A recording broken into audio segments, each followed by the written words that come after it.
هو الحادثه نتيجه الصدمه القويه بتاعه العربيه التريلا مع العربيه الركوب، لان في عربيه ملاك اللي انت سيادتك شايفاها دي انتهت بالكامل، لانها انا في رايي انها كانت هي الاول اللي اصطدمت بالاتوبيس، ثم اصطدم بعديها التريلا.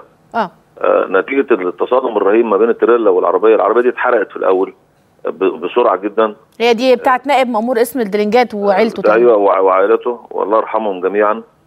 فديت ادت الى ان الحريقه انتصلت الى الاتوبيس.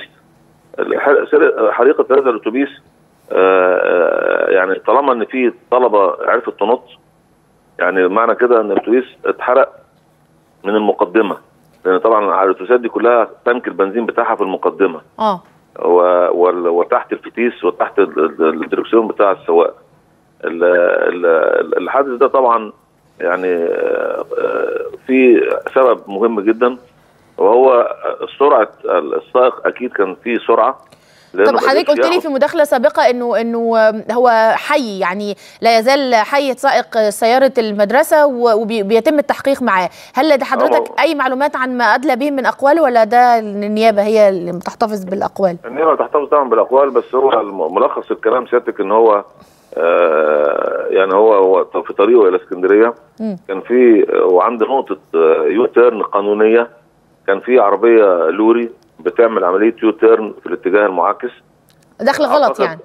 لا يا فندم، لا، يو تيرن قانوني. دخل غلط يعني بتلف عربيه، بتلف باتجاه، بتعمل يو تيرن عشان تتجه في اتجاه معاكس لها. انما من فتحه قانونيه وطبقا للي موجود. بس هذا السائق يعني انا من وجهه نظري ان هو لقى هذه التريلا موجوده، ما كانتش لسه انتهت لفتها بالكامل، فممكن يبقى كان ماشي بسرعه. فهو خد قرار ان هو يتجه يعدي من اليو تيرن ويتجه للناحيه الاخرى عشان ما يصطدمش بهذه التريلا. فما اصطدمش بالتريلا بس العربيات اللي جايه من الاتجاه الاخر اللي جايه من اسكندريه فوجئت لقت العربيه الاتوبيس في وشها، فحصل تصادم ما بين العربيه الصغيره مع الاتوبيس، ثم تصادم مع العربيه التريلا اللي جايه من اسكندريه، عربيه تريلا اخرى اللي كانت شايله 2 كونتينر. نتيجه هذا التصادم المروع بالسرعه العاليه، طبعا اكيد الاتوبيس العربيه التريلا دي كانت ماشيه مش اقل من 80-70 كيلو متر في الساعه بكتله كبيره جدا، شايله 2 كونتينر كبار. نتيجه هذا التصادم ادى الى ان العربيه الصغيره زي ما حضرتك شايفه في التلفزيون حصل لها عمليه يعني احتراق. دخلت